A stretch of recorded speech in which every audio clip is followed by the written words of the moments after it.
자, 오늘 하나님의 말씀은 레위기 16장 23절로부터 34절까지의 말씀입니다. 앞서 레위기 전체를 살펴드린 것과 같이 이 16장이 레위기 속의 중심이 되고 있어요. 그만큼 대속죄일이라는 개념이 굉장히 중요하다라는 것입니다. 즉 티슈리 월이라고 불리는 히브리력으로 1월이에요. 원래 우리의 원력으로는 9월에서 10월이지만은 새해의 시작이다라고 생각을 해야 한다라는 것입니다. 그러면서 7월 1일 나팔을 불면서 나팔절로 시작된 새해, 그리고 10일 뒤에 준비되어진 상황 속에서 이 한 해 동안 하나님 앞에 순결한 백성이 되게 해달라고 이스라엘 백성들은 대속죄일을 바로 새해에 보냈다라는 것입니다. 또 우리의 전통적인 예법 중에 있죠. 정월 대보름 날 우리의 건강을 위하여서 호도도 싣고 또 쥐불놀이도 하고 여러 가지 것들을 하는 것들이 바로 여기에 이런 의미들이 있습니다. 즉 이스라엘 백성들, 우리나라의 전통적인 방법은 우리의 건강, 우리 집의 가화만사성 이런 것들을 위하여서 하였다면 이스라엘 백성들은 항상 자신들에게 죄가 없게 되는 것을 원했던 것입니다. 오늘날 현대를 살아가는 우리들, 특별히 우리 소망교회 성도들, 나아가 우리 사도의 신앙교회 성도들이 바로 이렇게 하나님의 말씀 앞에서 내 한 해의 시작을 죄 없이 살아가기를 원합니다. 그리고 매일매일의 삶 속에 처음의 시작을 하나님의 말씀과 그리고 기도를 통하여서 오늘 이 하루 하나님 앞에 정결한 인생이 되어지기를 원합니다. 마치는 하루의 기도 또한 나 자신의 뒤를 돌아보며 하나님 앞에 정결하게 살았는지 끊임없이 매일 하루하루를 내어드릴 때에 온전한 승리와 정결함이 있을 줄로 하나님이 우리들 가운데 들려주시는 귀한 말씀인 줄로 믿습니다.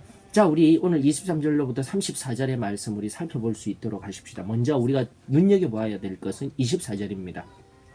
여러분들 제단 그 성소 앞에 있는 물두멍, 즉 그 번제물이라든지 여러 가지 제물들을 싣는 곳, 그것을 구원으로만 상징하며 또 침례로만 상징하는 것이 아니라 방금 이 장면에서 우리는 들여다 보아야 합니다. 24절을 통하여서 다시금 속죄의 모든 제사를 드리고 나온 아론이 그 손을 씻고 있는 장면이에요.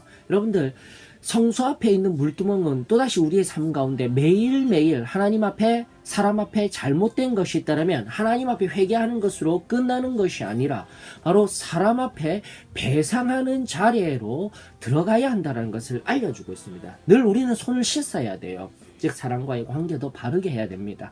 하나님과 사람 앞에 늘 겸손히 설 수 있는 저와 여러분들이 되어지길 예수 그리스도의 이름으로 축원합니다. 하나님 앞에만 회개하는 건 아닙니다. 사람 앞에 배상하여야 합니다. 아프게 한 것이 있습니까? 미안합니다 하여야 합니다. 물질로서 잘못한 것이 있습니까? 갚아내야 합니다. 이것이 진정한 성경의 가르침임을 저희들은 믿습니다. 두 번째 보십시다. 두 번째 29절에 보니까 너희는 영원히 이 규례를 지킬지니라. 바로 아무 일도 하지 말되 본통이든지 너희 중에 거류하는 거류미든지 그러히 하라는 거예요. 이 하나님의 말씀은 우리 안에 우리들에게만 들려주신 것이 아니라 구원받은 우리들 뿐만이 아니라 우리 안에 거하고 있는 모든 이들에게 거할 보편적 진리라는 것을 우리들에게 알려주고 있습니다. 즉 예수 그리스도를 믿고 따르기로 원한다면 우리에게 진정으로 중요한 것은 바로 구원과 성결, 구원에 관한 이중성의 문제인 겁니다. 다시금 이 진리가 우리들 가운데 희미해지지 아니하였습니다. 구원은 단 한 번 믿음으로 말미암아 고백으로 되어지는 것이 아니라 다시금 구원의 은혜를 넘어 성결의 깊은 자리로 나아가 진정한 구원과 성결이 온전히 우리 안에 이루어지게 될 때 바로 그때 성령의 거룩한 기름 부으심과 성령의 충만함을 통하여서 우리뿐만이 아니라 이 길을 걸어가고자 하는 아직도 믿음 가운데 부족한 자들, 나아가 세상의 모든 사람들이 바로 이 보편적 진리 안에 들어올 수 있도록 우리가 하나님의 말씀과 또 이 진리를 붙들고 살아가는 우리가 삶으로 증거해야 될 줄로 믿습니다. 마지막으로 살펴보십시다. 바로 이러한 진리의 걸음, 보편적 진리의 걸음을 걸어 나아가기 위해 31절은 이렇게 말하고 있습니다. 너희는 스스로 괴롭게 할지니, 즉 자기 부인의 삶을 살아가야 한다라는 것입니다. 갈라디아서 2장 20절의 말씀과 같이 예수 그리스도의 십자가를 통하여서 나는 죽고 진정한 성결을 이루어서 예수 그리스도가 살아나는 인생, 나가 성령이 기름 부어 주셔서 나의 욕심과 나를 위해서 살아가는 인생이 아니라 바로 예수 그리스도, 그분을 위해 살아가는 인생이 되어집니다. 승리하는 삶을 살아가 그렇게 되어집니다. 내가 하는 것이 아닙니다. 그 은혜로 말미암아, 그 보혈의 능력으로 말미암아 되어지는 것입니다. 자기 부인 스스로 괴롭게 하라라고 구약은 그렇게 이야기하고 있지만 예수 그리스도의 보혈을 통하여서 그 은혜의 능력으로 말미암아 나는 나 자신을 항상 비우며 순결한 삶으로 나아가는 은혜가 바로 참된 진리인 줄로 믿습니다. 이것이 바로 29절 34절을 통해서 너희에게 영원히 지킬 규례이니라.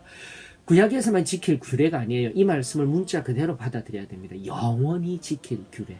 예수 그리스도께서 이 땅에 오셔서 그리고 다음에 오실 재림의 그때까지, 우리 그때까지 영원히 지킬 규례라는 것을 잊지 않기를 원합니다. 하나님의 말씀이 또다시 나의 성결한 삶, 승리하는 삶의 원동력입니다. 말씀 속에서 새 힘을 얻고 하나님 앞에 또다시 겸손히 서며 오늘 주말 세상 속에서 즐거워하는 인생이 아니라 하나님과 함께하며 말씀 속에서 즐거워하며 내일 또 주의 날을 기다리며 나아가는 정결한 걸음이 되어지기를 예수 그리스도의 이름으로 축원합니다.